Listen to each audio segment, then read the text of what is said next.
¿Qué tal? ¿Cómo están? Viernes en Enclave Majorera. Acabamos la semana preguntándonos las cuestiones acerca del alquiler vacacional, un asunto, bueno, pues que en Canarias principalmente está copando la actualidad. Hoy conocíamos datos de que esas camas alojativas, al menos en términos de alquiler vacacional, ya superan las 40.000 y bueno, pues algo de lo que aquí en Fuerteventura sabemos mucho porque tenemos incluso en La Oliva el municipio de España con más porcentaje de vivienda vacacional sobre el total de viviendas. El alquiler vacacional se consolida en Canarias y registra las mayores ocupaciones de su historia. Según los datos del diario Canarias 7, los pisos turísticos representan el 30% de las camas alojativas de las islas y se han convertido en la primera opción de viaje para muchos visitantes. Existen más de 40.000 pisos de este tipo en todo el archipiélago y aquí en Fuerteventura hay muchos ejemplos. De hecho, La Oliva es el municipio de toda España con más de 1.000 viviendas turísticas, cuyo porcentaje sobre el total de viviendas es el más elevado. El 23,7% de los domicilios del municipio norteño son vacacionales, un total de 2.662 según datos del diario.es de 2022. Una situación que ha generado todavía más incertidumbre en el problema de la vivienda en la isla. Bueno, yo lo escuchaba, un asunto que preocupa en parte porque puede ser una de las patas de esa cuestión del problema de la vivienda, que es uno de los grandes problemas que vivimos aquí en Fuerteventura. Lo vamos a analizar hoy sobre esta mesa. Antes de nada, damos la bienvenida a los contertulios del día de hoy. Estrenamos hoy contertulia. Tenemos con nosotros a Rosa Enseñat, abogada. ¿Qué tal? Buenos días. Un placer. Bueno, un poco nerviosa, pero bueno. Bueno, nada, esto se pasa rápido, ya verás. Sí, ¿no? Javier Tendero, ¿qué tal? Muy buena. Muy buena, sí, ya de viernes. De viernes, muy bien. Ya encarando el fin de. Fenomenal. José Chuarmas, ¿qué tal? ¿Cómo estás? Muy bien, como dice Javier, de viernes, esperando el fin de semana y intentando ver qué es lo que ocurre la semana que viene, relajarnos un poco estos días y empezar con fuerza. Eso es bueno para lo que se viene. Bueno, pues vamos a empezar analizando esa cuestión, como decíamos, José, empiezo contigo, sí, del alquiler vacacional. Hoy conocíamos más datos. En Fuerteventura tenemos uno de los mayores ejemplos de toda Canarias e incluso de España. ¿Cómo afrontamos el problema del alquiler vacacional para que no siga pues arrastrando el resto de cuestiones de la vivienda? Hombre, primero, en fin, yo creo que habría que analizar un poco las aristas, ¿no?, del alquiler vacacional. El alquiler vacacional, a partir del año 18, con la famosa sentencia que hace el Supremo, en el que se carga un poco la intención del regulador de regular esta forma nueva de turismo, pues está claro que no se puede, porque esto, en fin, estamos en una economía de libre mercado y el libre mercado implica que cada cual puede hacer casi lo que crea conveniente con sus propiedades, ¿no? Y el alquiler es parte de esto. Efectivamente, ha generado rentas a pequeños propietarios en Canarias, en el mundo. Gente que tenía un pisito o dos pisitos, pues está generando una cierta economía. Es verdad que en Canarias la economía basada en el turismo siempre estaba en manos de grandes holdings, grandes propietarios, dueños de hoteles y demás. Y esto ha venido a traer un refuerzo económico a muchas familias del archipiélago, pero a la vez está generando muchos problemas a otras familias del archipiélago. ¿Se le puede achacar al alquiler vacacional toda la problemática de la vivienda en Canarias? Yo creo que no. Aquí hay políticos con responsabilidades, lo hemos hablado muchas veces, que la falta de ordenación de suelo y la falta de planes en los diferentes municipios pues ha hecho que los promotores no estén haciendo vivienda.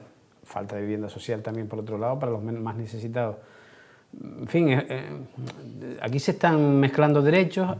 Es exagerado que por ejemplo, hayan en la zona de La Oliva el volumen porcentual de casas que hay dedicadas al vacacional. Yo entiendo que sí, pero no es lo que yo entienda, es lo que entienda el mercado, es lo que entienda la legislación y al final, pues, ¿qué se le puede hacer sino poner políticas públicas para que haya más viviendas? Yo la verdad es que no le veo muchas más salidas. A mí el vacacional, en principio, hace unos años me gustaba bastante, porque esto que te digo de que hay gente que está cogiendo su dinerito y demás, pero últimamente pues le veo bastantes lagunas, ¿no?, que hay que resolver por parte de la legislación. Rosa, está viendo también polémica en estos días con esas declaraciones de la ministra Reyes Maroto en torno a esta cuestión del alquiler vacacional, en particular en Baleares. Dice la ministra que hay que regularlo, pero asociaciones de alquiler vacacional contraponen ese punto de vista y dicen que hay que dejar ese pues más libre albedrío para el mercado y que se regule al fin y al cabo a su manera, ¿no? Hombre, yo creo que siempre una regulación es necesaria, no se puede permitir todo.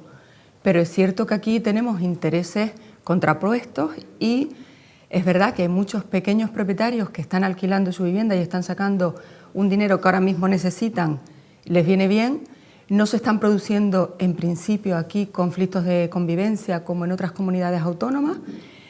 Y aquí también nos encontrábamos con un problema del sector turístico y del que nos quejábamos mucho, y era que los extranjeros que venían a los hoteles venían con el todo incluido y todo el dinero que entraba era a los grandes turoperadores. Y en este caso el alquiler vacacional, cuando es en vivienda, son familias que vienen a vivienda y comen fuera o comen en casa, pero todo el dinero lo están gastando en realidad en la calle, con lo cual también hay que atender al beneficio que se está sacando por ahí, ya no solo del propietario, sino también de los que alrededor están recibiendo pues la compra de alimentos en restaurantes, restauración. Está habiendo mucho movimiento. Entonces, yo creo que sí tiene que haber una regulación, tenemos que poner límites, pero la situación es complicada de regular. Y el problema de la vivienda pasa, yo creo, por políticas de vivienda y por poder construir. Y nosotros en el municipio de Puerto del Rosario tenemos muchos planes que se pueden construir, hay muchas viviendas por finalizar y lo que hay que hacer es incentivar a que eso avance. Bueno, en principio eso. Javier, ¿cómo seguimos incentivando No, esas yo cuestiones? creo que es verdad lo que dice Rosa, que antes nos quejábamos de ese turismo que venía con el todo incluido y que no gastaba y tal, que con la vivienda vacacional es una gente que, bueno, que se aloja en esa vivienda, pero luego va al supermercado, va a los restaurantes, consume en otro tipo de establecimientos. Y bueno, eso también va en parte un poquillo por cuando se reclama ese turismo de calidad, ¿no? Ese turismo que gaste más al final cuando se habla de turismo de calidad, no se habla de otra cosa. Pero a mí, con respecto a todo esto de la vivienda vacacional, yo tengo la sensación de que estamos empezando a tener una burbuja, la burbuja de la vivienda vacacional. Porque de alguna manera ya no solo los particulares son los que están teniendo pequeña vivienda que alquila y tal, oye, tengo una vivienda a la que no voy, alquilo, sino que también está habiendo cada vez más empresas que se dedican a comprar viviendas, a reformarlas y tal, y tener, bueno, pues incluso viviendas de fuera de Canarias, empresas de fuera de Canarias, ¿no? Entonces, esto al final entiendo que puede llevar a una saturación del mercado, porque ya estamos diciendo que el 30% de las camas alojativas de las islas ya son viviendas vacacionales. Entiendo que no todo el turismo que viene es un turista que quiere buscarse las castañas, ¿no? Y buscar alternativas y más. Mucho del turismo que tenemos es turismo familiar, que viene a un hotel, que todo incluido y demás. Esto puede producir una sobresaturación y veremos qué salida le dan las empresas a todas esas viviendas, porque está claro que una empresa, cuando vea que un par de ejercicios no le salen las cuentas, tirará a deshacerse de esas viviendas, ¿no? Y eso a lo mejor también puede paliar un poco también el tema de los precios, ¿no? Porque el mercado, como hemos dicho, se autorregula muchas veces. Entonces, si sale mucha vivienda esta que era vacacional y deja de serlo al mercado, pues probablemente los precios también se regularán con respecto a otro tipo de viviendas. No sé si pasa también, y no sé si tienen la sensación de que muchas veces con este tipo de cuestiones, muchas voces, expertos decían que este tipo de alquileres vacacionales venían a, de alguna manera, democratizar el acceso y la producción de estos servicios, a, digamos, dejar que pasaran de estar en las grandes manos de las grandes empresas a pequeñas manos.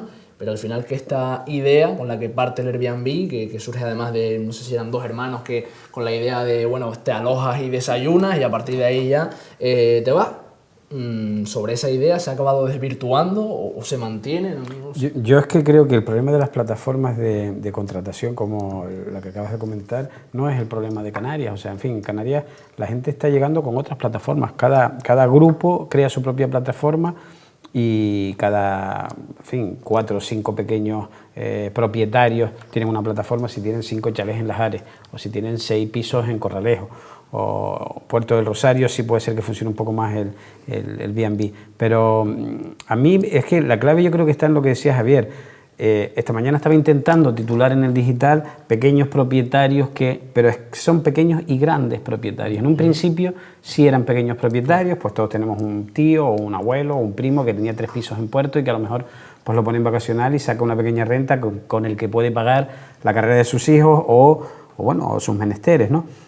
Pero ahora sí hay grandes grupos que se están fijando en el volumen de negocios que está generando el vacacional y además incluso fondos buitre, ¿no? Comprando mucho para ser vacacional y eso lo veremos en breve en Fuerteventura. O sea, grandes edificios que se compren en Corralejo o grandes complejos de apartamentos que se dediquen a este tipo de circunstancias.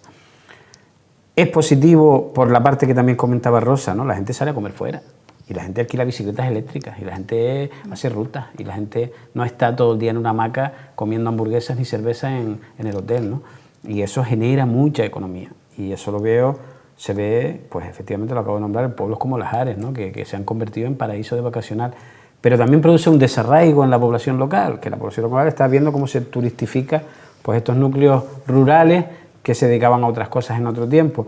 Yo creo que esto parte de lo que comentábamos y también apuntaba Rosa en legislación. ¿Pero qué legislación? Yo es que no me atrevo a valorar en qué punto estos derechos enfrentados y no le veo tampoco que sea una burbuja que vaya a ir a la baja. Esto sigue creciendo y no para de crecer. Cada vez hay más gente en esta tesitura que se retroalimenta porque una familia llega a Triquibijate y alquila una villa, se enamora de Triquibijate y al final acaba comprando él o su primo o su vecino que también hace, y cada vez hay más gente comprando suelo en Fuerteventura para este tipo de viviendas, para vivirlas o para vivirlas 5 meses al año y el resto lo alquilas en vacacional, ¿no? Ya financias la vivienda. Hay un mercado del suelo en Fuerteventura que se está moviendo alrededor de toda esta historia que bueno, y ya no hablemos de lo que pasa en ciudades como Puerto Rosario, que tampoco existía el vacacional y ahora pues hay gente con carritos por ahí yendo a determinados pisos en el Charco o donde fuere, ¿no? Bueno, cambiamos de cuestión, nos quedamos con esas reflexiones porque, bueno, en el día de ayer se anunciaba que el Ayuntamiento de Puerto del Rosario el próximo lunes va a llevar a pleno ordinario esa posible declaración de bien de interés cultural de los hornos de cal, tanto de Los Pozos como del Charco. Puerto del Rosario iniciará la declaración de bien de interés cultural en favor de los hornos de cal, de Los Pozos y del Charco.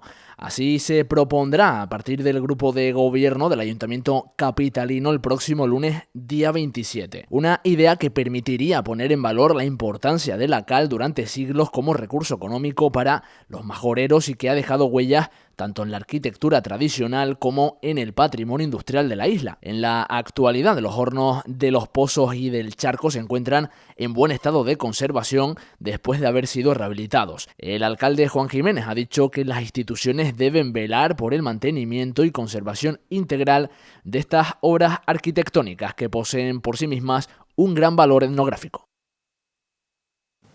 Bueno, como escuchaba, una cuestión que ya venía pidiéndose desde hace tiempo y que, Joséchu, parece que empiezan a poner en valor ese patrimonio cultural, ¿no? Es la intención, por lo menos. Es fantástico, pero siempre pasa pues cuando quedan 2 meses para las elecciones, 1 mes y medio. Por eso digo, esto es una maravilla, o sea, carreteras, aeropuertos en general, obras de este tipo, la Molina que arreglaron el otro día y demás, pero deberíamos, insisto, hacer elecciones cada año porque así tendríamos todo esto como un palmito, ¿no? Y además lo hago extensivo a todos los partidos, no a las personas que estén gobernando ahora. Esto es una costumbre que han cogido los políticos porque mira que lleva rehabilitado estos hornos de cal en la zona del Charco. Yo creo que estas fotografías pueden tener hasta un tiempito bueno, ¿no? Bueno, en este caso no, pero que hace mucho ya, ¿no? No sé si 3, 4, 5 años y ahora pues otra idea sobre los hornos de cal del Charco. Ahora estamos viendo cómo se abren todos los museos en Fuerteventura y veremos cómo cuando pasen 5 meses del próximo consejero de Cultura del Cabildo volverán a cerrarse, ¿no? Este tipo de actuaciones a mí me parecen bien, pero me parecerían bien que se hicieran, se materializaran y estuvieran durante todo el año en marcha. O sea, que hemos hablado precisamente mucho de eso, ¿no? De esa deriva electoral que ya queda poco. ¿Qué esperas de los partidos de aquí al mes de mayo? De los partidos, bueno, yo del Ayuntamiento de Puerto, que pasa en mi ayuntamiento, espero que nos asfalten todo Puerto, nos lo limpien, que necesidad tenemos, y es verdad que es un poco una vergüenza, quien lo haga, que cuando quedan 2 meses empiecen a inaugurar, a abrir tramos de autovías, que llevan 15 días parados terminada y no la inauguran hasta ayer o antes de ayer porque querían hacerse la foto. Pero vamos a ver, lo haga quien lo haga, ¿vale? Pero es verdad que ahora este mes y medio nos viene súper bien a los ciudadanos porque se ponen las pilas, hacen lo que no han hecho durante 4 años y bueno, ojalá fuesen cada año, la verdad, las elecciones. ¿Y qué espero de los partidos? Pues yo creo que aquí nos conocemos todos, sabemos cómo es cada partido y hay que elegir lo que queremos, si queremos un cambio, si queremos seguir con lo mismo, si queremos volver a lo que había hace 20 años. Yo creo que aquí... hombre, la gente de fuera igual no conoce tanto las caras, pero los que somos de aquí, los de aquí no nos engañan, ¿sabes? Son los mismos. A ver. Yo con el tema del asfalto que estaban diciendo, a mí lo que me pasa es que me pego sustos cada ratito me estoy pegando un susto porque claro, digo, ¿qué pasa? El coche me iba mal ayer y hoy me va estupendamente porque no traquetea. Sales a una calle y de pronto dices, ostras, pues esto parece el circuito del Jarama, ¿no? Está perfectamente aquí, estás para... Para bien, ¿no? Hombre, sí, para bien, para bien. No corras mucho, pero para bien. No, pero más allá de eso sí que es verdad que, bueno, también es cierto que, volviendo a lo que decimos siempre, el equipo de gobierno del Cabildo nos da abasto con inauguraciones y tienen que inaugurar, ir poniéndoselo poquito a poquito porque son 2, no dan para tanto, ¿no? Pero con el tema de que veíamos de los hornos de cal y demás, y el catálogo arquitectónico y de protección y demás, creo que en el ayuntamiento hubo un problema a la hora de la contratación, que no se tuvieron en cuenta una modificación del tema de protección, con el tema de protección urbanística y demás. No se había tenido en cuenta, me parece, ese cambio que hubo en la legislación y por lo tanto el contrato había que cambiarlo más y ha habido un lío ahí. La cosa es que no hay catálogo arquitectónico en Puerto del Rosario a día de hoy. Creo que estaba pendiente de que corrigiesen el contrato, ¿no? De nuevo.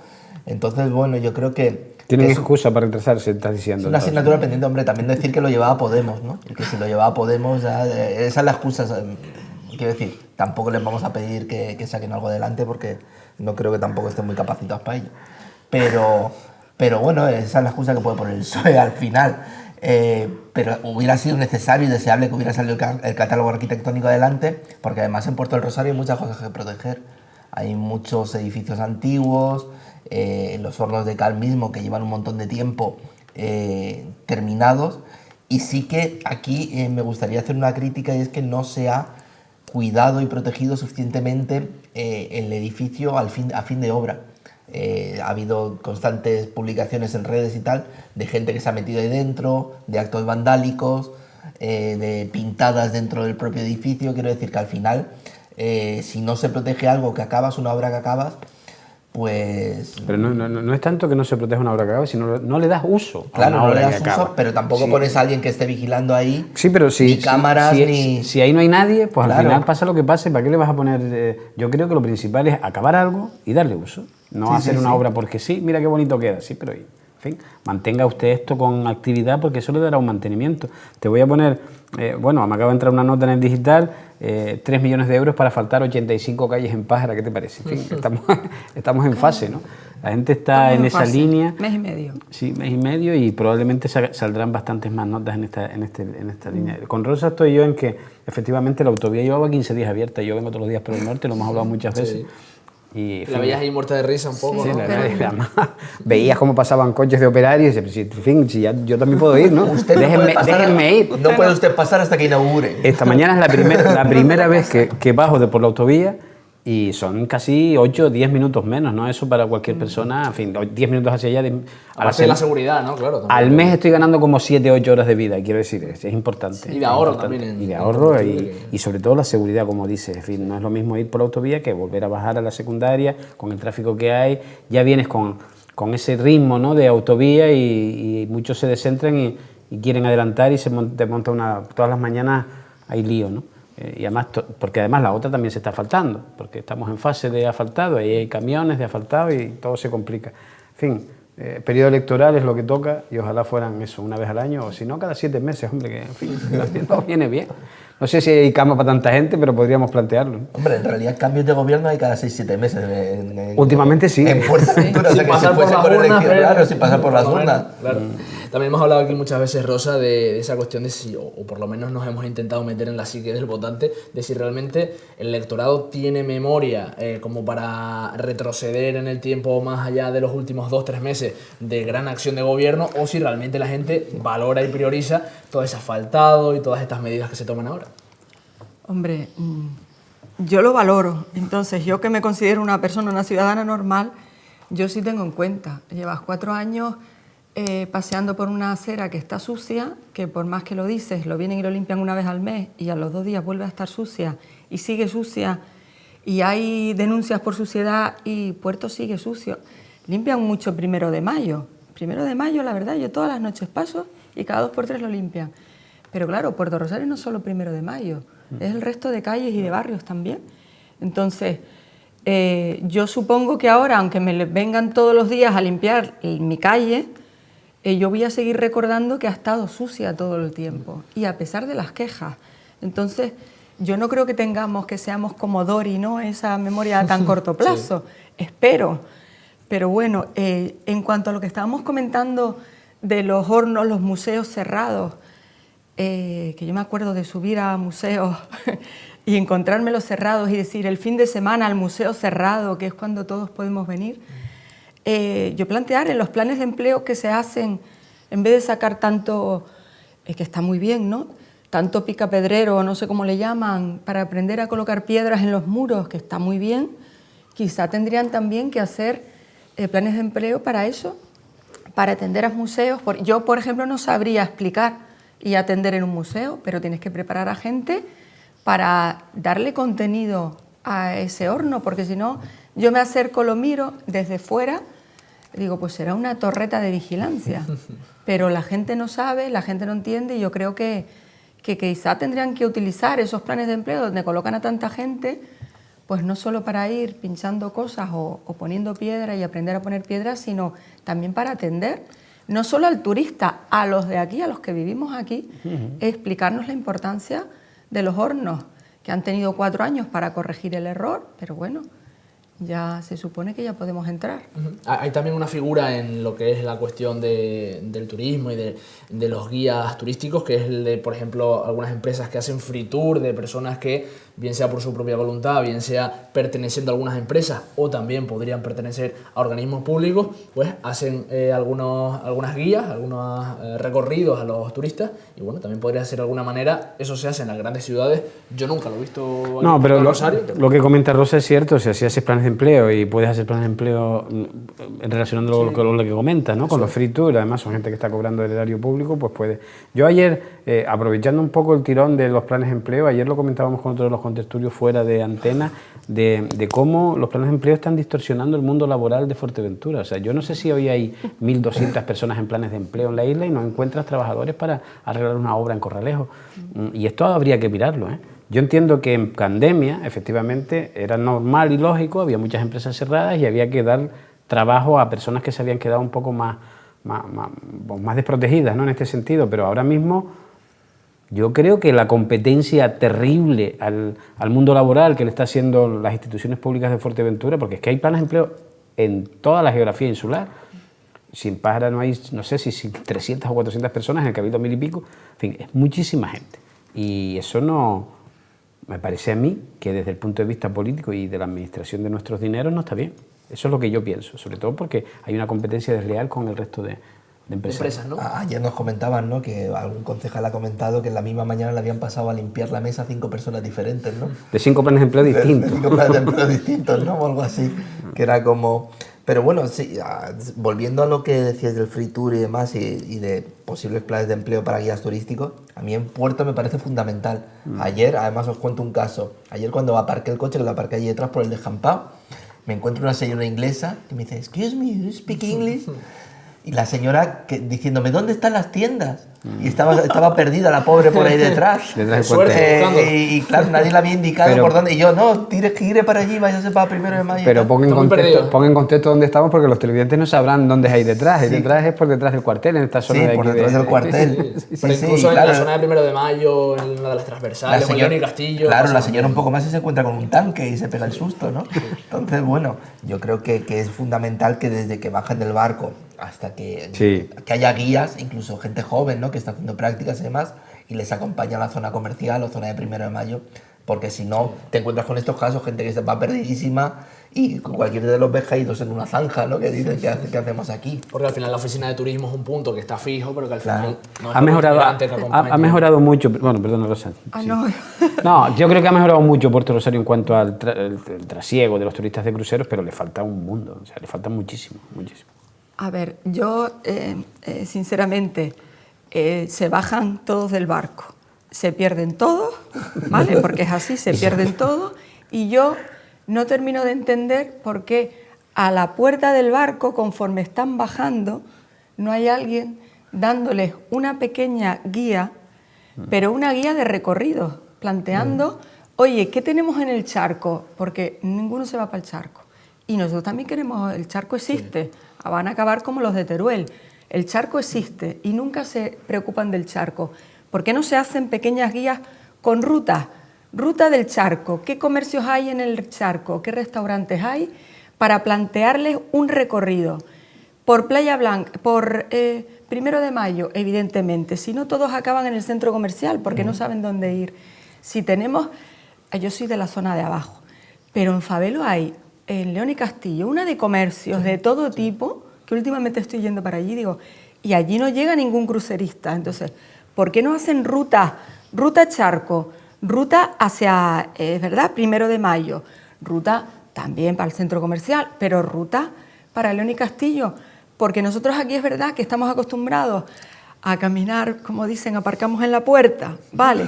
Pero la gente que viene de fuera está acostumbrada a caminar y 20 minutos caminando para ellos es un paseo. O sea, no les importa ir a León y Castillo, a Fabelo, ir caminando, viendo tiendas, si les dices que existen.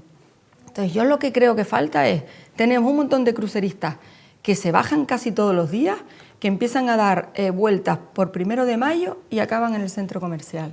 ¿Vale? Como si les quieres indicar una ruta para ir a playas. Oye, pues si quieres ir a playas, tienes restaurantes. Si quieres ir a Playa Blanca, pues tienes por aquí todo el paseo, al final, para llegar el mini paseo, para llegar a Playa Blanca.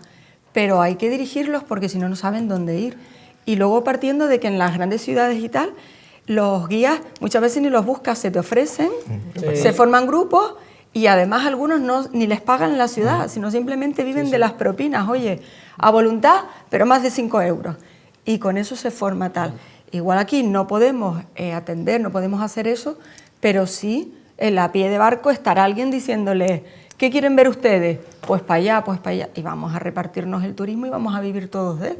Y no el centro comercial solo, que viene muy bien que vayan al centro comercial, pero existe algo más allá. Pero somos más. Y hablamos del charco. En el charco hay sitios fantásticos. Hay sitios fantásticos, de hecho, la Puigana Claro, ahora y mismo los llevas a ver Sol Repsol, el horno. Los hornos de cal, les y explica. todos los restaurantitos que hay por ahí, quiero decir que está súper bien. Estamos haciéndole el programa aquí a más de un concejal de turismo, Sí, que vaya y más cogiendo... allá de eso, yo pediría, por favor, que a algún político se le ocurra una idea magnífica que hay en otras ciudades, y es que pongan una escalera mecánica en algún sitio que haga que la gente no tenga que subirse a esa cuesta, porque ves a gente mayor con todo el calor dándole, subiendo para arriba la cuesta, que los ves llegar arriba y dices, el SAMU, pero por ahora eso mismo, le tienes que hacer una ruta sí. para que en el mapa no vayan subiendo por la ves para cuesta, arriba. la parte que están haciendo una peregrinación claro, algunos, como... que no suban por la fuente de los marineros, de decir, no, por ahí no, señor, dé usted el rodeo y de paso le mandas por donde tú quieras, Claro. por el mercado, por el tal.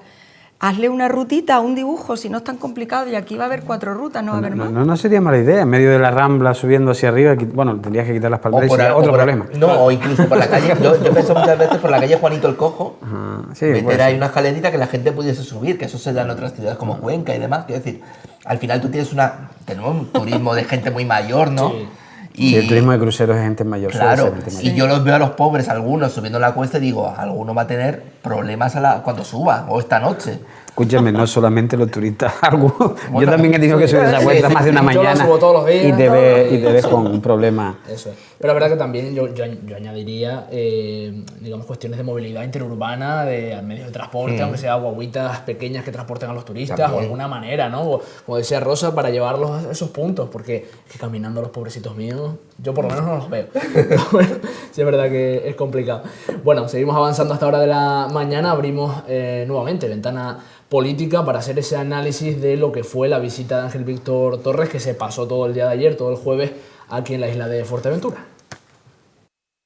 El presidente canario Ángel Víctor Torres inauguraba ayer la nueva residencia sociosanitaria y centro de día para mayores de Puerto del Rosario, un acto al que acudía junto a la consejera de Derechos Sociales, Noemí Santana, una nueva instalación en la capital que contó con un presupuesto de ejecución de más de 9 millones de euros y que supone una importante mejora, según el Ejecutivo, en la calidad de la atención en Fuerteventura. 107 nuevas plazas residenciales y 30 plazas de estancia diurna para usuarios con dependencia o que reciben terapias de mejora. Otro de los objetivos, ofrecer a las familias un espacio para la atención y cuidado de sus seres queridos. Estamos cerca de cumplir casi 20 años de una ley de dependencia que establece que, no solamente por una cuestión ética, moral, no por devolver a lo que nos dieron cuando éramos pequeños mucho de lo que hoy somos, sino por una obligación jurídica, los dependientes, los mayores, tienen que ser atendidos por las administraciones públicas. Por tanto, es un motivo de alegría ver hoy que lo que era un solar, que en su momento se dio un ayuntamiento en el del Puerto de Rosario y una colaboración entre las administraciones, hoy se levanta un edificio que da vida. Hay que decir que el trabajo pues tiene sus frutos y que vamos a seguir dejándonos la piel para que pronto también esas plazas en el sur de la isla sea una realidad. Bueno, esta era una de las paradas de esa visita de Ángel Víctor Torres con el consejero Sebastián Franquis. Inauguraban ayer, abrían ese tramo de carretera entre la Caldereta y Guisgate, también iban al centro Josefina Pla y acababan la visita en el Estratopuerto, en el Parque Tecnológico, ¿no, Josécho? No sé qué valoración haces de esa visita. Bueno, es parte de la fanfarria, ¿no?, de la época y toca, ¿no? A mí me resulta curioso que cuando habla de dependencia, mira para atrás, pasé a llorar, lo de dependencia. No sé si le querías mandar un mensaje. En fin, pero el chascarrillo aparte, toda la visita que transcurre en relación a lo que es el tempo, ¿no?, político, que es lo que toca, que inauguración, la residencia de día de Puerto del Rosario, efectivamente, pues llevábamos mucho tiempo. Y yo no sé por qué no se ha abierto antes. Esta es otra de las circunstancias extrañísimas de la legislatura, porque esto yo creo que está terminada desde el mes 3, y si no es el mes 3, ya con Víctor Alonso, que parece que fue hace 500 años, pero fue consejero en esta legislatura de Asuntos Sociales, creo que estaba ya casi terminada.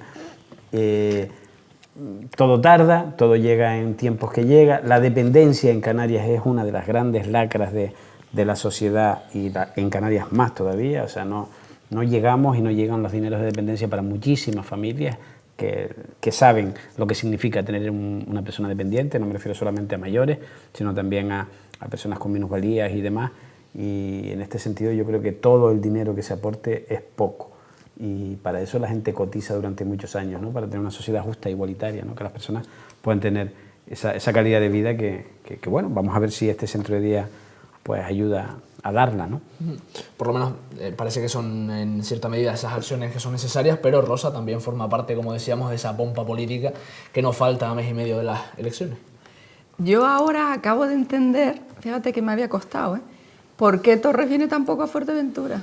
Viene todo de golpe. Porque no inaugura nada, claro. Como no hay nada que inaugurar, lleva 4 años sin venir. Y ahora coge y viene y inaugura varias cosas.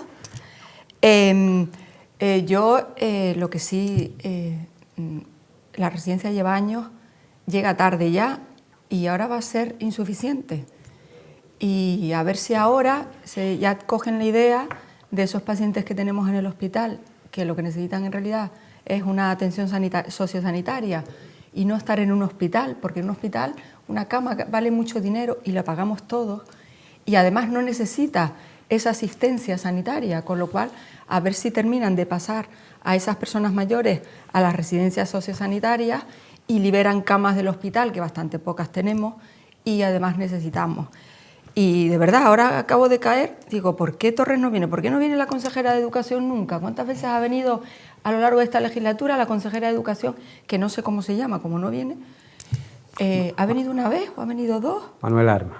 Manuel Armas, ¿ves? Mira, claro, eso es por no venir, ni la conocemos. Ahora empezamos a entenderlo. Claro, mientras no tengan que inaugurar, no vienen. Javier. No, Noemí Santana la vemos aquí en imágenes. Que no se atreve. Gracias y adiós, Noemí Santana. Y luego hay imágenes curiosas. Aquí estamos viendo, a mí yo siempre me fijo en las imágenes, ¿no? Y esa imagen de presidente Torres con alguien enseñándole cómo se mueve un cepelín, sí, ¿no? Me parecía como muy significativa. Y luego, qué raro se me hace ver a políticos con mascarillas después de tanto tiempo, ¿no? Hacía una residencia, pero es raro volver a ver. La obligación todavía. Da la sensación de que son imágenes antiguas, ¿no? Pero son de ahora. De ayer. Esto creo que, bueno, que llega tarde el tema de las plazas sociosanitarias.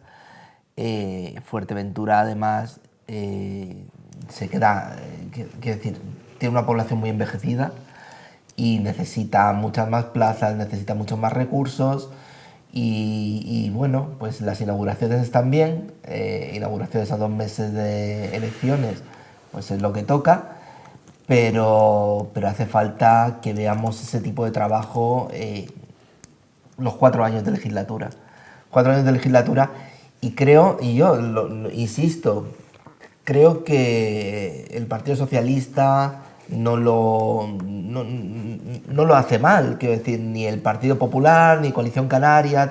Partidos grandes tienen cuadros, ayer lo hablábamos, tienen gente preparada en sus equipos para poder llevar una consejería y tal, pero creo que el gran fallo que estamos teniendo estos últimos años, que con partidos tipo Podemos o incluso Vox, que a muchos no se les conoce la gestión pública, ¿no? No han tocado nunca, no han sido ni siquiera concejales de un ayuntamiento, ¿no? Y de pronto les dan una consejería y se ponen a gestionar. Esta señora Noemí Santana, no sé sus antecedentes, ¿no? Políticos, o qué había gestionado antes. Hombre, la renta ciudadana canaria por lo menos sí se la puede adjudicar. Sí, y ha sido un desastre su gestión. Hay gente esperando. Yo creo que comparar a Vox con Podemos, que por lo menos en cierta manera yo creo que hay una capacidad de gestión y por otra parte... Capacidad de gestión no hay ninguna. Mira, yo te pongo un ejemplo. Mi tía murió hace un par de años durante la pandemia por demencia vascular. Ella pidió una asistente social y mi madre compró una silla de ruedas para poder llevarla, ¿no? Porque ella ya no se podía valer. Mi madre tuvo que asumir el gasto y el pago de esa silla le ha llegado casi 3 años más tarde, cuando ya mi tía ha fallecido. Quiero decir, este tipo de cosas, la gestión de esta gente es nefasta con servicios sociales. ¿Pero su tía en Murcia o un consejero de Podemos? Sí, claro, los de Compromís. Bueno. Compromís, sí, lo mismo. Yo no creo que esto se pueda achacar a una formación política. Es un problema estructural. Es estructural porque no tienen capacidad de gestión, porque no han gestionado... O sea, si un político no gestiona en un ayuntamiento, no pasa por ayuntamientos, por cabildos o diputaciones, luego pasa a comunidad autónoma. Quiero decir, estos son pasitos. Usted pone a una señora como Irene Montero a gestionar un ministerio de igualdad, una señora que su antecedente es haber sido cajera del Saturn, pues como comprenderá, su capacidad de gestión o su experiencia de gestión es nula. Yo entiendo que desde la posición ideológica de un neoliberal como y lo digo incluso de la gente de Vox, también lo mismo. Sí, los de Vox no son neoliberales. Pero en cualquier caso, lo que quiero decir es que esto es un problema en Canarias estructural. Y no es que Podemos haya venido a fastidiarla ahora. Esto está fastidiado desde hace 30 años. Y los últimos 30 años ha gobernado aquí todo Quisqui. O sea, Podemos... el Partido Socialista, el Partido Popular, Coalición Canaria sobre todo, y no se ha dado solución a este problema. Este problema está en la Comunidad de Madrid y gobierna la señora Ayuso. O sea, este problema es un problema estructural y el problema hay que ir solucionando con políticas públicas. Que la señora Noemí Santana sea más o menos de su agrado, señor Tendero, yo creo que está claro que no, pero no significa que sea toda la responsable de lo que está ocurriendo. Ni siquiera se puede achacar a la falta de gestión de Noemí Santana. Entiendo yo, porque hay una consejería y hay funcionarios detrás, que usted lo puede ver de una forma y un votante o elector de otro sentido puede verlo de otra. Incluso la gente, es estructural, Yo creo que incluso la gente que forma parte de su mismo gobierno, la gente de PSOE, pero lo que Partido creo, Socialista y Nueva Canarias, piensan que Noemí Santana ha realizado una gestión nefasta de su consejería. Pero y otros pensarán que Román Rodríguez la ha hecho nefasta y otros pensarán que anteriormente la hizo el señor José Manuel Soria. Básicamente es una cuestión ideológica la que está planteando usted aquí, creo. Yo hablo de gestión. Yo no creo que haya hecho una mala gestión Noemí Santana. ¿Que es mejorable? Seguro. Pero yo sí le puedo achacar al anterior consejero de Asuntos Sociales del Gobierno de Canarias una mala gestión. Y al anterior. O sea que llevamos 30 años de gestión regulín en cuanto a los asuntos sociales en el archipiélago. Por lo mismo que acaba de decir Rosa, estamos manteniendo a enfermos que no son tales enfermos, sino que son personas mayores, dependientes, abandonados casi por sus familias en hospitales, ocupando camas hospitalarias que tenían que haber estado desde hace mucho tiempo en centros sociosanitarios que no existían en la isla. Ahora existe uno. Que podamos entrar en conflicto sobre lo que es mejor o peor en cuanto a la gestión de un político, por supuesto, y siempre hay valoraciones, pero no con esa carga de profundidad que no... O sea que, en fin, para mí hay un problema estructural que se está solucionando y eso a los hechos me remito, y el Centro Josefina Blanco Ralejo es exactamente parte de esta solución, ¿no? Entiendo. Rosa. Yo creo que la gestión de Noemí Santana ha sido nefasta. Creo que la han mantenido porque era el cupo de Podemos y creo que es verdad que los partidos políticos, no cabe duda que PSOE, PP y coalición tienen unos cuadros importantes.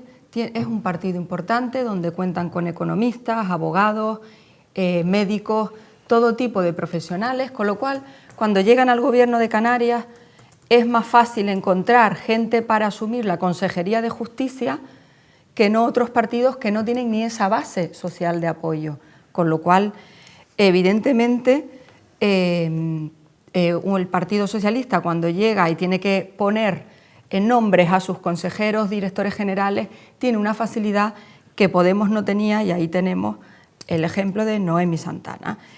Tú dices que gracias y adiós, dijiste, Noemí Santana gracias a Dios, no, adiós nada, porque el objetivo del PSOE en el próximo gobierno es reeditar el Pacto de las Flores y ella es el número 1 de Podemos, luego volverá a estar.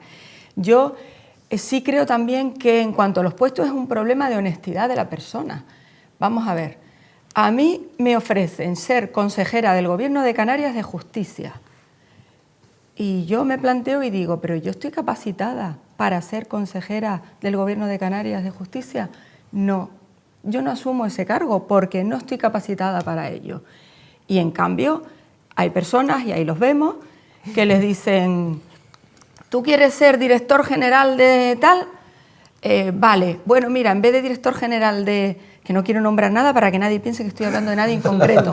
Vale, en vez de... voy a poner ejemplos sin hablar de nadie, en vez de director general de este centro te voy a poner de otro. Bueno, vale, pues de otro, y da igual, y te quito de aquí y te pongo en el otro. Lo que sea. Lo que sea, y eso va también en la honestidad de la persona.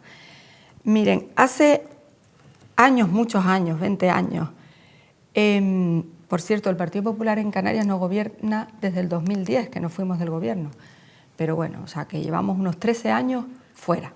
Si quieren cambio, ya saben. Pero hace 20 años a Fernando, a mi hermano, le ofrecieron un puesto, porque estaba el PP, muy importante, en un organismo de la comunidad autónoma como director, muy importante. Y hace 20 años, Fernando ya era autónomo, todo lo que quieras, pero... Y entonces fue a la entrevista y hablando con el que le iba a poner, dijo no, porque yo no me encuentro capacitado por mi juventud y mi falta de experiencia para ser director de este organismo. Entonces, con todo respeto, no podemos tener una ministra que no tiene ningún bagaje profesional. O sea, ya no es una cuestión de carrera, tú tienes que tener un bagaje profesional. Yo a todos los haría primero ser autónomos, para que sepan lo que es ser autónomo y sufran lo que es ser autónomo y luego ya que puedan llegar al puesto que les dé la gana. Pero primero el sufrimiento. ¿Por qué? Porque hasta la gente que desde el principio es funcionario y se gana sus oposiciones y tiene todo el derecho como funcionario, no sabe lo que es la lucha del autónomo. Y por eso estamos siempre con medidas que perjudican a los autónomos. Yo hablando con un amigo mío que fue director de un banco, no voy a decir de cuál, cuando acabó el contrato pasó a ser autónomo y un día hablando, él nos concedió una hipoteca, y un día hablando dijo, ahora sé lo que es trabajar sin tener un paraguas. Vale, lo que es trabajar sin tener un paraguas, con lo cual el problema uno es de honestidad, de que la gente tiene que darse cuenta quién puede desarrollar un cargo y quién no, quién está capacitado y quién no. Y en los ayuntamientos lo mismo. No podemos tener un nivel... Pero Rosa, el problema es el criterio. ¿Quién plantea el criterio de quién está o no capacitado? Claro, pero si yo vengo... Evidentemente claro, la honestidad luce por su ausencia, pero no ¿no? solamente en Podemos. Pero ni vamos en a el ver, PSOE, no, ni en en el todo. PP, ni en Vox, sitios. ni en ningún partido. La honestidad es patrimonio del que mira, no del que la practica. O sea, el que mira puede calificar de honesto o deshonesto a alguien en función de su propio criterio personal, que es lo que estamos planteando aquí. El criterio que plantea, creo, desde esa parte de la mesa, y yo no me voy a plantear aquí como un defensor a ultranza de Podemos, porque no es mi sector ideológico y ni siquiera creo que se hayan hecho bien muchas cosas en Podemos, pero es que, reitero, ni en el PSOE, ni en el PP, ni en coalición, en muchos gobiernos, no solamente en el de Canarias, sino en todo el Estado español. Pero si es que yo estoy convencida que en Podemos tiene que haber gente más preparada que esta mujer para subir ese no cargo. llegan, por lo que decíamos ayer, porque les falta radicalidad. ¿Radicalidad de quién? En sus planteamientos, en sus postulados de ser echado para adelante. Eso pasa mucho en Podemos. Podemos, grita más, para igual mí, que en Vox. el problema de Podemos es más de fondo. O sea, Podemos llega a un momento político convulso en la sociedad española, vienen a insuflar aire nuevo y una perspectiva un poco desde ese punto de la izquierda, con las sentadas aquellas en sol, se genera una ilusión alrededor de un partido político que efectivamente le faltan cuadros. Hombre, eso es obvio, ¿no? Pero no creo que le falten cuadros y capacidad de gestión. Le faltan cuadros para decirle así no o así sí. O sea, la lucha interna de los partidos es la que genera perfiles interesantes. Y ellos no han luchado porque, en fin, había un politburó, vamos a decirlo de alguna manera, usando la terminología de la izquierda, luego, en lo alto, ¿no? que decidió quiénes eran sus representantes. Y luego yo creo que en estos partidos que crecieron muy rápido, tipo, pues como ha pasado Ciudadanos, que ya casi está defenestrado, Podemos, que anda en camino, y Vox, que no le eche muchas cuentas tampoco. Estos partidos que crecen muy rápido, habitualmente la lógica es que los partidos empiecen en lo local, vayan creciendo poquito a poco, en lo regional tal, y luego ya pasen a la esfera nacional, ¿no?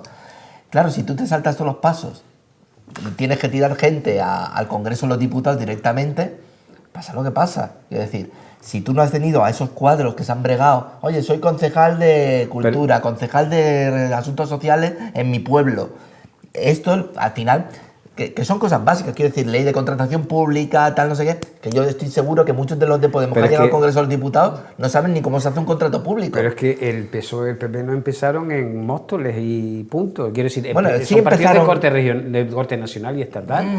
Todos... El PP nace a partir de la decisión con Alianza Popular y es un partido estatal. De golpe y porrazo CDS se convierte en el PP. Pero los políticos que teníamos en aquella época venían de otro tipo de historias, y luego... del tardofranquismo. Pero todo... en ese caso, o los del PSOE. Quiero decir, todo el que venga de la parte del 75, del constitucionalismo, son cuadros políticos que se forman, que eran muy potentes, que eran profesionales, ¿no? Y gente de yo creo que una cualificación se está trivializando el debate de hoy.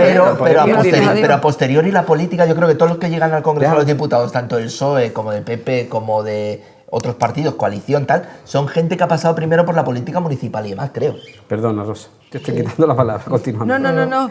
Perdón, pero además no solo eso, no sé, yo de verdad que pienso que es una cuestión de honestidad del tal y honestidad del partido. Y yo, pues no sé, pero ahora mismo no caigo aquí en Canarias y tendría que pensarlo, igual encuentro algún ejemplo de una buena gestión de Podemos. Digo, porque aquí en el Ayuntamiento de Puerto, no sé si me atrevo a mirar. Sí, ¿vale? Puerto es bastante complicado. Sí, en Puerto es complicado, pero en el Cabildo... Podemos, el Cabildo, ¿qué me dice? Eran una lista, al final renuncian al acta todos, las mujeres también, todas las mujeres, para que se queden dos gobernando, que eran los dos que tenían que estar, los dos hombres que tenían que estar. Vale, o sea, yo por eso digo, es que Podemos ha defraudado no solo a los que se sentaban allí en la Puerta del Sol, sino hasta los que decíamos, oye, pues igual vienen con ganas y hacerlo bien, ¿vale? Es que hasta a los otros hemos dicho, y de hecho la gente les ha ido dejando. Digo, a mí dame un ejemplo de buena gestión, porque lo tengo que buscar y a ver si lo encuentro. Habla justo Rosa, y ahora continuaremos con el debate de esa falta de gestión en el gobierno canario. Justamente Fernando Enseñat hacía también esa reflexión y calificando de alguna manera de triunfalistas, pues bueno, esos datos, supuestos datos de bonanza económica del gobierno de Canarias. El Partido Popular ha calificado de espejismo los datos de bonanza económica del gobierno de Canarias. El portavoz de Economía y Hacienda del Grupo Popular en el Parlamento Autonómico, Fernando Enseñat, ha dicho que existe una sensación triunfalista y que la realidad muestra lo contrario. Enseñat recalcó que las políticas para impulsar el crecimiento económico y del mercado laboral de este gobierno de izquierdas han fracasado. En este sentido, añadió que el Pacto de las Flores solo sabe vender humo. Entre otras cuestiones, señaló la falta de incentivos a la inversión y los bajos niveles de productividad. Pues bueno, Rosa, te lanzo de nuevo el guante. ¿En qué medidas concretas, decía Fernando, falta de incentivos a la inversión, bajos niveles de productividad? ¿Cómo calificas esa gestión del gobierno de Canarias? Bueno, yo no soy economista, ¿vale? De estas cuestiones, como yo digo, cada uno tiene que hablar, la gente que más entiende, pero sí es verdad que, no lo digo yo, lo dice Cáritas, lo dice la Cruz Roja, ha aumentado, las personas en riesgo de exclusión social han aumentado mucho en esta legislatura en Canarias. Ya no el COVID, ya el COVID terminó, hemos tenido 2 años con posterioridad y lo cierto es que han aumentado y siguen aumentando. Esas políticas parece que no están dando el resultado que está vendiendo el gobierno. Luego tenemos el mayor paro juvenil de España. Digo, en una comunidad autónoma, a ver, lo voy a decir con todo respeto, una comunidad autónoma que se supone que es moderna, que vive del turismo, porque con todo, no sé si decirlo y me voy a crear enemigos, por ejemplo, hombre, Castilla-La Mancha, Castilla-León, igual no están en nuestras condiciones y viven más pues del campo, ¿vale? Pero nosotros se supone que tenemos que ser una comunidad autónoma moderna, además muy bien relacionada. No sé, creo que nos está faltando competitividad. Y el paro aumenta. Y el paro no se ha puesto, nuestra situación no está como en el 2019, que dicen, no, estamos mejorando, no estamos mejorando. Claro que estamos mejorando. Es que si nos quedamos en los datos del 2020 sería triste la situación. Pero verdaderamente no está habiendo incentivo, yo vuelvo a decir, igual porque me duele, a los autónomos. Parece que siempre, y el rumor además, y la sensación está en la calle, parece que siempre están buscando la forma de ponernos trabas a nosotros, que somos el sector productivo de este país, porque los funcionarios trabajan pero no producen, el Estado es el que les paga. Pero los autónomos, los empresarios, los pequeños empresarios, porque España no está hecha de grandes empresarios, está hecha de empresarios pequeñitos de 2 y 3 trabajadores. Esas son la mayoría de las empresas.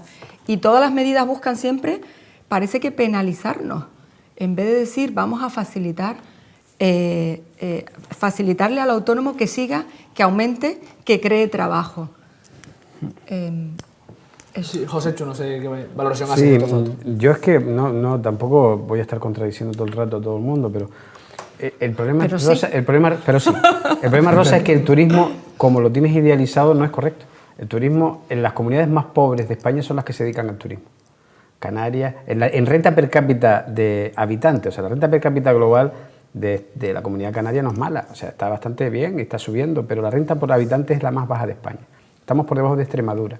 Eso significa que el turismo no está repartiendo, no está redistribuyendo la riqueza entre los habitantes de esta tierra. El precio, o sea, medio de coste laboral de una camarera de piso o de un camarero en cualquier otra circunstancia de un bar o lo que sea, pues es irrisorio en comparación con las nóminas que se cobran en Madrid, en Valencia, en País Vasco, que son las comunidades, o Barcelona o Cataluña, que son las comunidades más ricas, ¿no?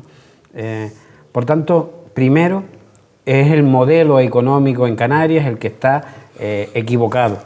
¿Que se pueden hacer otras cosas? Sí. ¿Que no se puede fabricar, no podemos tener la factoría de las SEAT de coches eléctricos aquí? También, porque no vamos a poder venderlos, pero básicamente habrá que ver qué otras cosas se pueden hacer.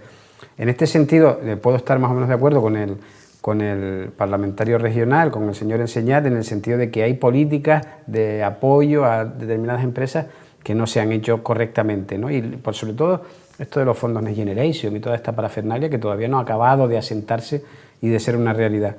pero también estoy en desacuerdo porque yo creo que sí ha habido políticas públicas para los trabajadores desde el Estado español, precisamente que han llegado del sector más de izquierdas del Estado, en el que, por ejemplo, el tema de las pensiones pues se ha mejorado muchísimo. El tema del salario mínimo, pues yo sé, porcentualmente yo creo que es un salto de casi un 35 o 40%, ¿no? Y eso ha ayudado a las economías. Que venimos de una situación con la guerra de Ucrania y la pandemia que ha fastidiado más la economía, pero yo no pongo excusas con eso, ¿eh? Yo creo que Canarias tiene que hacérselo mirar. Y no solamente tiene que hacérselo mirar el actual Pacto de las Flores, tiene que hacérselo mirar la sociedad canaria en general. Si vamos a seguir viviendo del turismo en estas condiciones, acostumbremos a que nuestros hijos no estudien ingeniería, ni estudien derecho, ni se hagan autónomos, sino que básicamente se formen en hacer cócteles. Yo centrándonos en el caso canario, ¿no? Más allá de las políticas económicas del gobierno central, que, bueno, que han podido ser más o menos efectivas o más o menos fallidas, dependiendo del caso, yo creo que lo que falta en Canarias, y es en general, falta liderazgo y valentía por parte de los partidos políticos y de la gente que nos gobierna en Canarias para reformar el modelo económico de Canarias, que es urgente. Creo que, bueno, pasamos unos años de pandemia que dejaron la cosa bastante tocada. Esa cosa bastante tocada, es lógico que una vez que ha pasado la pandemia, con la venida masiva de turistas de nuevo y demás, pues la economía mejore, es lógico. Parece que se olvidó aquel... Claro, lo que pasa es que eso no repercute en muchos casos en la sociedad, pero bueno, la economía, la macroeconomía sale estupenda, los números salen estupendos. El problema es que esa no repercusión en la sociedad viene provocada también porque tenemos una economía, como ha dicho Joséchu, pues que al estar basada en el modelo turístico, ese modelo turístico enriquece a unos pocos. Sí, pero yo no creo que haya que quitar el modelo turístico. No, para yo creo nada, que hay que intentar... El modelo turístico que tenemos a día de hoy enriquece a unos pocos y nos ha salvado la vida a todos. Claro, y precariza a unos muchos. Entonces, hay que encontrar la fórmula en la que ese modelo turístico, de alguna manera, funcione de una manera mucho más equitativa para lo que es la sociedad. O que no sea el monocultivo, por lo menos económico. Y por supuesto, que deje de ser el monocultivo y que se abra otro tipo de industrias. Fíjate que empatamos con la conversación del principio. O sea, el vacacional vino a darle un poco de contenido económico a pequeñas familias y demás y a sacarlo de los grandes hoteles y volvemos al mismo sitio. O sea, era una buena cosa en aquel momento, pero que se ha vuelto perversa en este momento. En fin, no es sencillo, ¿eh? Nada de lo que se hace en economía es sencillo, pero bueno, de cualquier manera... En muchos de los aspectos de la nota que acabas de comentar de Fernando Enseñado estoy de acuerdo, ¿eh? En muchos. En otros, efectivamente, pues estamos en las antípodas. Bueno, pues con ese cierre cíclico nos quedamos. Rosa, última reflexión antes de... De todas formas, yo no sé si igual es mi percepción personal, pero creo que estamos en unos años y creo que propiciado por los gobiernos que tenemos ahora mismo, tanto en el gobierno central como en el gobierno de Canarias, incluso en ayuntamientos y cabildos, donde se está como instaurando el camino de la subvención. O sea, estamos todos pendientes de que nos subvencionen algo, ¿vale? Entonces, ahí luego vienen los problemas y que para conseguir una subvención, pues como es difícil, pues se buscan caminos alternativos. Quizá tendríamos que dejar de pensar, o yo es mi opinión, que el Estado nos subvencione, y yo soy más de la opinión de que me diga, a mí no me subvenciones, a mí bájame impuestos. O sea, bájame la declaración de la renta, que yo gastaré el dinero, no me hagas ir a pedir una subvención para conseguir algo. Hace poco Asaja estaba proponiendo una medida que va a proponer en las administraciones, que es decir, que bueno, que temporalmente no se les cobre IBI a las explotaciones ganaderas y agrícolas en Canarias, no me des subvención, quítame impuestos, o hazme que yo no tenga que hacer ese pago y no me hagas estar consiguiendo subvenciones, buscando papeleo, buscando amigos e intentando que me tramiten rápido algo que tramitan lento y que llega mucho tiempo después. Entonces, el problema es que nos estamos convirtiendo un poco en la mentalidad de la subvención, de que todo tiene que estar subvencionado, cuando en realidad quizá lo que tendríamos que partir es vamos a partir de menos impuestos, de que no tengamos tanto miedo a la declaración de la renta, que le tenemos pánico, y eso se trata de eso. Déjame el dinero a mí, yo lo manejo, hazme la vida más fácil hoy y no me digas que dentro de un año puedo conseguir una subvención. Pues hay que dar esa reflexión, con eso nos quedamos, Rosa. Nos quedamos sin tiempo, pero muchísimas gracias, ha sido un placer tenerte aquí y cuando quieras. El mío también. Eres bienvenida, Javier, muchas gracias. Muchas gracias. Buen fin de semana. Buen fin de. Buen fin de semana a los dos. También, Buen fin José, de gracias, a buen mí fin de también, semana. a mí también. A todos ustedes, muchísimas gracias por acompañarnos, como siempre, al otro lado de la pantalla. Hasta la próxima.